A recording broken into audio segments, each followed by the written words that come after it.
Depuis plusieurs jours déjà, je poste des vidéos, un petit peu comme un cheveu tombé sur la soupe. Et à juste titre, vous avez raison de vous demander, mais c'est qui celle-là et d'où elle vient et pourquoi se permet-elle des messages comme ça qui paraissent si simples et qui peuvent être ressentis comme quelquefois une façon de donner des leçons, mais alors pas du tout. Alors, j'ai décidé de sortir un petit peu de ma zone de confort et aujourd'hui de vous parler de moi, un petit peu, même si je n'aime pas du tout faire ce genre de choses. De vous expliquer en quelques mots ce qu'a été mon parcours et pourquoi j'en suis arrivée là aujourd'hui.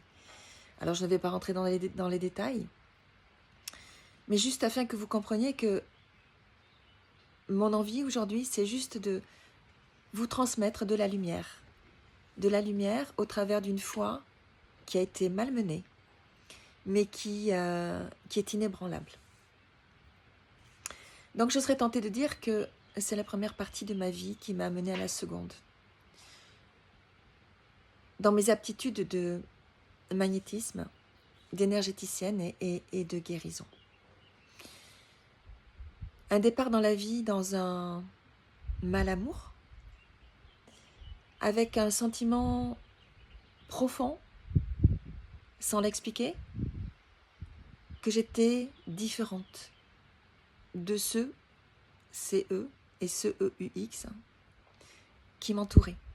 Petite, souvent isolée, souvent seule en cours de récréation, quémandant des attentions qui ne venaient jamais. Un sentiment d'exclusion sans que je ne fasse quoi que ce soit pour ça. Et puis, le temps a passé, ma vie de femme, et j'ai enfoui tout ça au fond de moi en fait, pour sans doute coller au cadre. Parce que je pensais à un moment donné que j'étais pas normale entre guillemets. Et ensuite, un mariage. Un mariage qui m'a fait découvrir ce qu'était l'emprise. Donc une emprise qui a duré pendant presque 10 années, où j'ai été battue, rabaissée, humiliée, malmenée. Je ne suis pas la seule. Hélas, je ne serai pas la dernière. Mais ce passage a été une leçon, un apprentissage. C'est comme celui-là que je le perçois aujourd'hui.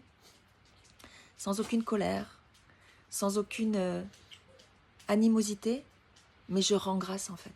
Je n'aimerais pas y repasser, mais je rends grâce parce que grâce à ça, je suis devenue, redevenue qui j'étais. Donc pas de pathos, hein, pas du tout. Pas d'ego non plus. Juste un témoignage de quelqu'un qui, à la force de sa foi, dont je vous parle souvent, à laquelle je fais référence, s'est relevé. C'est ça mon message. On se relève de tout, dès lors qu'on a une foi intrinsèque. Cette foi, elle vous porte. Cette foi, elle vous éclaire. Alors j'ai mis du temps. J'ai mis du temps à valider qui j'étais. J'ai mis du temps à apprendre.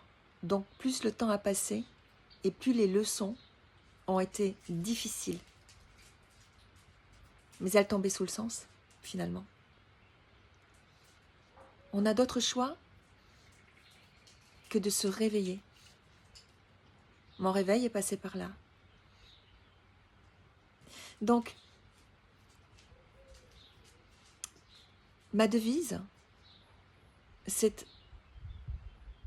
Comment vous dire ça? C'est soigner, c'est accepter de ne pas savoir.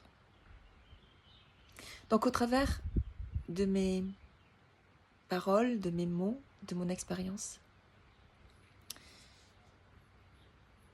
Je vous envoie juste de l'amour et de la lumière, de l'optimisme. Croyez en vous, je ne cesse de vous le dire, je ne cesse de vous le répéter. Croyez en vous parce que je vous promets, je vous garantis, même lorsque on pense que plus rien ne peut nous sauver, il se passe quelque chose, venu d'un ailleurs, inexpliqué. Moi, ça a été le départ de ma maman de l'autre côté. Et lorsqu'il s'est passé cet instant, j'ai reçu de sa part un amour indescriptible, une énergie qui m'a enveloppée pendant 3 jours et qui m'a donné la force de m'extraire, de m'extirper. Elle m'a fait ouvrir les yeux. Elle m'a fait me rendre compte de cette prison dans laquelle j'étais enfermée. Elle m'a fait prendre conscience que, au-delà de ces murs construits dans la perversion, la vie m'attendait et que j'étais incapacitée à me prendre en main. Voilà mes amis, j'espère que je n'ai pas été trop longue. Je vous souhaite donc une réussite infinie, un amour infini et une lumière infinie. Et surtout, surtout, surtout, croyez en vous.